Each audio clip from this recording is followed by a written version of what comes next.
টাকা দেওয়া হয় না? টাকা দেয় তো। আল্লাহর নবী সহিহুল বুখারী হাদিস নাম্বার 1503। আমি কোনো মিথ্যা কথা বলে প্রত্যেক কথা রেকর্ড হচ্ছে, আর যে কথা বলছি তার জিম্মেদারি আমি দেখানোর জন্য সদা প্রস্তুত আছি। আমার কথা জিম্মেদারি আমি। সহিহ বুখারী 1503 নম্বর হাদিস। আল্লাহর নবী বলছেন যাকাতুল ফিতরকে ফরজ করেছি আর তোয়াম খাদ্য দিয়ে। কি দিয়ে? খাদ্য দিয়ে। এখন আল্লাহর নবী বললেন যাকাতুল ফিতরকে ফরজ করলাম খাদ্য দিয়ে। বাংলার মানুষ দেয় কি দিয়ে? টাকা দিয়ে। তোমাকে উস্তাদি করতে কে বললো? বাংলাতে কি খাবার নাই? বাংলাদেশে কি চাল পাওয়া যায় না? বাংলাদেশে কি গম পাওয়া যায় না? বাংলাদেশে কি খেজুর পাওয়া যায় না? তো নবী বললেন যাকাতুল ফিতরকে ফরজ করেছে খাদ্য দিয়ে। তুমি টাকা দিয়ে আর কে? টাকা দিয়ে যাকাত দিতে হয়, টাকার যাকাত হয়। ফিতরা আছে খাবার দিয়ে। মানুষ যখন দেখছে তাদের কাছে কোনো দলিল নাই, কোনো প্রমাণ নাই। বুখারীতে সহিহ বুখারীর হাদিস, খাদ্য দিয়ে ফিতরা দিতে হবে। সমাজে চলছে টাকা দিয়ে। এখন তারা যুক্তি বেশ করে বলছে দেখুন, একটা মিসকিন মানুষকে যদি আমরা সবাই চাল ডাল দিয়ে দিই তো এই মিসকিন মানুষের বাড়িতে চাল ডাল বেশি হয়ে যাবে। অতএব ওই মিসকিনের জন্য চাল ডাল, তিনি কি ঈদের দিন চাল ডালই খাবে? কিন্তু যদি টাকা দিয়ে দিই মিসকিন মানুষটাকে, ওই টাকা নিয়ে যা ইচ্ছা তাই কিনে কিনে খাবে, তো এটা তো তার জন্য উপকার। ভাই এই যুক্তি দেওয়া হয় কি হয় না? আচ্ছা আমি তাহলে একই কথা, বাংলাদেশে কুরবানি ঈদ হয়? হ্যাঁ। আচ্ছা কুরবানির মাংস কদিন ধরে খান আপনারা? কয়দিন ধরে? আরে খেতে খেতে দাঁত ব্যথা হয়ে যায়, খেতে খেতে দাঁত ব্যথা হয়ে যায়। গরিব মিসকিন মানুষের বাড়িতে দুনিয়ার কুরবানির মাংস জমে যায়। এখন কোন আল্লাহর ওলি যদি সে ইঞ্জিনিয়ারিং করে বলে যে বাবা রে এত কুরবানি দেওয়ার দরকার নেই, আমরা অর্ধেক কুরবানি দেবো, আর অর্ধেক কুরবানিকে বিক্রি করে টাকাগুলো গরিব মানুষকে দান করে দেবো, ভাই কুরবানি হবে না বাতিল? কুরবানি হবে না বাতিল? কুরবানির পরিবর্তে টাকা দিলে কুরবানি হবে না বাতিল? আল্লাহর নবী যাকাতুল ফিতর কাছে খাবার দিয়ে তুমি টাকা দিয়ে দিচ্ছ, তোমার টাকা যদি দাও তাহলে এইটা তোমার ফিতরা আদায় হবে। তো তুমি তো যুক্তি দিয়ে আল্লাহর নবীর হাদিসকে রদ করার চেষ্টা করছো। আমরা যখন বলছি যে হাদিসে যা আছে তাই করো, তুমি বলছো না হাদিস মানা যাবে না, তোমার মনে বুদ্ধি মানতে হবে আমাকে। আচ্ছা না কথা বলেন। এক শ্রেণী মানুষের বলছে দেখেন আসলে আমরা টাকাগুলো দিলে মানুষের উপকার হয়, মানুষের কল্যাণ হয়, তাই আমরা খাবার দিচ্ছি না টাকা দিচ্ছি। তো তোমার যদি এতই দরদ উতলিয়ে পড়ে গরিব মানুষকে সহযোগিতা করার জন্য, তুমি এক কাজ করো, খাবার দিয়ে ফিতরা আদায় করে নাও, তারপরে 100 টাকা তার পকেটে সাদকা করো, সাধারণ দান করে তার উপকার করো। ওইদিকে তো নাই, ওর খাবার নিয়ে তুই মাতব্বরি করছে কেন? তুমি যদি এতই গরিব মানুষের দরদি হয়ে থাকো তো যাকাতুল ফিতর খাবার দিয়ে আদায় করে নাও সুন্নতি তরিকায়, তারপর নিজের বাপের পকেটের সম্পত্তি যা আছে 100 200 500 এটা দিয়ে তুমি গরিব মানুষকে সহযোগিতা করো। তুমি শরীয়তের মধ্যে কেন বিকৃতি করছো? কেন বিকৃতি আনতে হবে তোমাকে? যে কথা আমরা যখন এই কথা বলছি, নবী যা বলেছে তাই করে ইবাদত, ইবাদতের মধ্যে মাতব্বরি করতে যাও না। আপনাকে আর একটা ছোট্ট পরামর্শ দিয়ে আমি বলি, ভাইজান বলেন তো আমরা ফিতরা কেন দিই? ফিতরা দেওয়ার উদ্দেশ্য কি? প্রথম কারণ কি?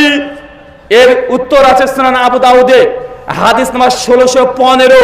আল্লাহ নবী বলেছে বান্দা তুমি 1 মাস রোজা পালন করেছো, এই রোজার মধ্যে কোনো ত্রুটি বিচ্যুতি হয়ে গেলে ফিতরা দিয়েই আল্লাহ এই রোজা ত্রুটিকে অসম্পূর্ণ রোজাকে সম্পূর্ণ করে দেয়। মানে আপনি রোজা আছেন মিথ্যা কথা বলেছেন, রোজা আছেন গার্লফ্রেন্ডের সঙ্গে কথা বলেছেন, রোজা আছেন বাজে অশ্লীল ভাষায় কথা বলেছেন, রোজা আছেন খারাপ আচরণ করেছেন, বা এগুলো হয় কি হয় না? তো এই অপরাধের জন্য, এই ছোট ছোট গুনার জন্য রোজা পুরোটা বাতিল হয় না। কি হয়? রোজার মধ্যে ত্রুটি তৈরি হয়। কি তৈরি হয়? রোজা আছে মিথ্যা কথা বলছেন, রোজা আছে গালি দিয়েছেন, রোজা আছে পাপ কর্ম করেছেন, এই জন্য রোজা বাতিল করে না আল্লাহ। আল্লাহ রহমান বাতিল করে না। এই জন্য 1 মাস রোজা করে আল্লাহ বললেন, নবী বললেন তুই ফিতরা দাও। এই যে রোজা যে অসম্পূর্ণ হয়েছে, রোজা যে ত্রুটি বিচ্যুতি হয়েছে, এই ফিতরার মাধ্যমে রোজাকে কমপ্লিট করে দিবে আল্লাহ। তো ফিতরার উদ্দেশ্য গরিবকে সহযোগিতা করা না নিজের রোজার পূর্ণতা দেওয়া?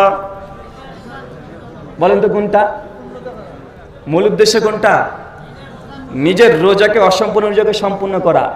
তোমাকে এই দায়িত্ব দেওয়া হয়নি যে গরিব মানুষের উপকার করো, করতে চাও বাপের টাকা খরচ করে উপকার করবা। ধর্মের মধ্যে কেন বিকৃত হবে? নবীর সুন্নাত কেন পরিবর্তন করতে হয় তোমাকে? আমাদের দাবি তো এটা। আচ্ছা, ফিতরার তার উদ্দেশ্য কি পেলাম? নিজের অসম্পূর্ণ রোজাকে সম্পূর্ণ করা। আচ্ছা, রোজা অবস্থায় কি থেকে দূরে ছিলাম? টাকা না খাবার? টাকা না খাবার? খাবার। তাহলে খাবার দিতে পারে, টাকা দিতে হবে। যুক্তি কোনটা বলে? রোজা অবস্থায় তো আমরা খাবার থেকে দূরে ছিলাম, টাকা থেকে তো দূরে ছিলাম না। আর রোজাকে সম্পূর্ণ করছে ফিতরা, তো ফিতরা কোনটা যুক্তিযুক্ত হয়? খাবার দিয়েই দিতে হয়। যারা আলেম শ্রেণীর মানুষ আছেন, যেসব মানুষ বার্ধক্য নেমে এসেছে, যারা বৃদ্ধ হয়ে গেছে, ভাই তাদের যদি রোজা পালন করতে না পারে, রোজা করতে যদি না পারে অসুস্থতার কারণে, তাই তাদের ফিদিয়া আছে না নাই? তো ফিদিয়ার কথা কোরআনে কি আছে? টাকার কথা না খাবারের কথা? খাবারের কথা আছে, সূরা বাকারা 187 নম্বর আয়াত। তার মানে বোঝা যাচ্ছে রোজার বিকল্প, রোজার ত্রুটি বিচ্যুতি, রোজার বিকল্প পূর্ণতা হয় খাবার দিয়ে, বেটা টাকা দিয়ে না। কিন্তু সমাজের টাকা দেওয়া চলছে কি চলছে না? চলছে কি চলছে না? সমাজে চলছে। আমি এই জন্য বলেছিলাম, একজন হিন্দু পণ্ডিতকে আমি তার কাছে গিয়েছি, দেখছি মূর্তি পূজা করছে। আমি বলছি, দাদা এই মূর্তি পূজা করছেন, এটার প্রমাণ কি? উনি তখন বলছে, দেখেন মূর্তি পূজা করি আমাদের শাস্ত্রেই আছে। আচ্ছা, কোথায় আছে? আচ্ছা, শাস্ত্র ঘাঁটলেই পাওয়া যাবে। শুধু বলে যে শাস্ত্র ঘাঁটলে পাওয়া যাবে, কোথায় আছে এটার বলে না। আমাদের সমাজে অনেক মানুষ দেখবেন ওয়াজ করে যে ইমাম আবু হানিফা রাহিমাহুল্লাহ তিনি নাকি আল্লাহকে 100 বার দেখেছেন। ভাই ওই ওয়াজ শুনেছেন কি শোনেন নাই? শুনেছেন কি শোনেন নাই? 100 বার দেখেছেন। বাইজিদ বুস্তামি নামক একজন আল্লাহর ওলি ছিল, তাদের ভাষাতে তিনি নাকি আল্লাহকে 1000 বার দেখেছেন। নেন ঠেলা এবার। প্রথমে তবাকাতুল ইমাম শাফি প্রথম খণ্ডে 67 পৃষ্ঠায় যারা শাফি মাযহাবের মানুষ তারা লিখেছে যে আমাদের ইমাম এত বড় ইমাম, জানো আমাদের ইমাম আল্লাহকে 99 বার দেখেছে। আর হানাফি মাযহাবের ইমামরা তারা বলছে তোমাদের ইমাম এত বড় আর তোর ইমাম তো 99 বার, আমাদের ইমাম 100 বার দেখেছে। নে, আর যারা পীর তরিকা বিশ্বাসী তারা আবার ওভারটেক মেরে দিয়েছে, তোর ইমাম বাদ দে, আমার পীর 1000 বার দেখেছে। এখন কে কতবার দেখেছে এটা নিয়ে ঝামেলা। মূল কথা হচ্ছে এটা, আরে ভাই আল্লাহকে কি দেখা যায়? মানুষ কি আল্লাহকে চর্মচক্ষু দিয়ে দেখতে পাবে? সূরা আনাম 103 নম্বর আয়াত আল্লাহ বলছেন লা তুদরিকুল আবসার, আমি আল্লাহকে চোখ দ্বারাকে দর্শন করতে পারবে না, আমি আল্লাহকে চোখ দ্বারা দিয়ে দেখা সম্ভব নয়।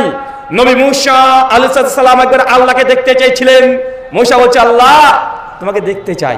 আল্লাহ তখন বলছে মূসা পাবে না, আমাকে দেখা সম্ভব নয়। মূসা বলছে না আল্লাহ তবুও দেখতে চাই। যে মূসা তুমি আমাকে দেখতে পাবে না, আমার দর্শন পাওয়া সম্ভব নয়, তুমি কি আমাকে বিশ্বাস করো না? মূসা বলছে আল্লাহ আমি তো বিশ্বাস করি, বিশ্বাসে কোনো ঘাটতি নাই, তারপরে একবার দেখতে চাই, রব দেখতে চাই তোমাকে। আল্লাহ সূরা আরাফ 7 আয়াত 43 নাযিল করে দিলেন লান তারানি, তুমি আমাকে কখনোই চোখ দ্বারা দেখতে পাবে না। মূসা আলাইহিস যখন বারবার আল্লাহকে বলে ছাড়ে না, আল্লাহ তখন বলছে মূসা আমাকে তো দেখতে পাবে না, ঠিক আছে আগামীকাল আসবে, তুর পাহাড়ের কাছে চলে আসবে, আমি না আমার নূরের তাজাল্লি তোমাকে দেখাবো, একবার দৃষ্টি দিও। মূসা আলাইহিস সালাম হাসি মনে চলে এসেছে। আল্লাহর নূর দেখে মূসা আলাইহিস সালাম সঙ্গে সঙ্গে উল্টে অজ্ঞানের নিচে পড়ে আছে। আর আপনাদের বাংলাদেশের পীর নাকি 1000 বার আল্লাহকে দেখে। নবী মূসা আলাইহিস সালাম আল্লাহকে দেখতে পায় না, আর এসব ভণ্ড পীরগুলো থেকে আল্লাহর সঙ্গে ডেলি দিদার করে রাত্রিবেলাতে, আছে না নাই কথা বলেন? নবীর চাইতে এই পীরগুলোকে আসমানে তুলে দিয়েছে কি দেয় নাই?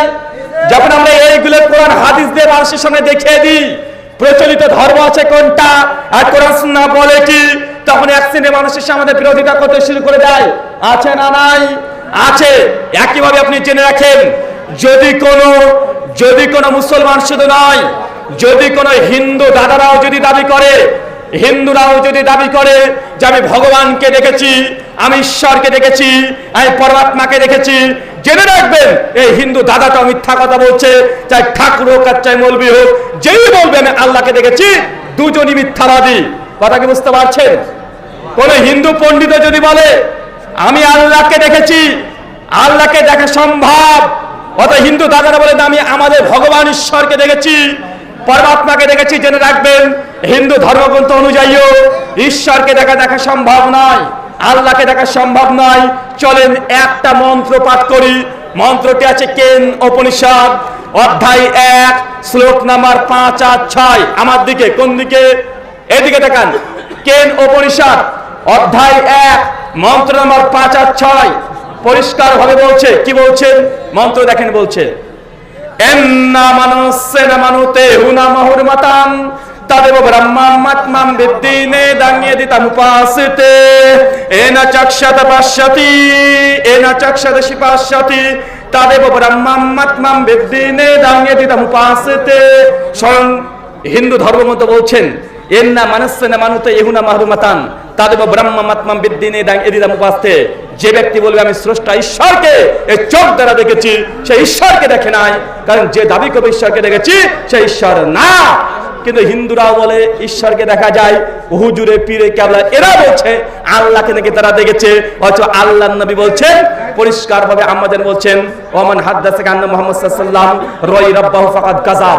যে ব্যক্তি বলবে আমি আল্লাহকে দেখেছি, নবী আল্লাহকে দেখেছি, সে ব্যক্তি মিথ্যুক। সহিহ বুখারী হাদিস 7380।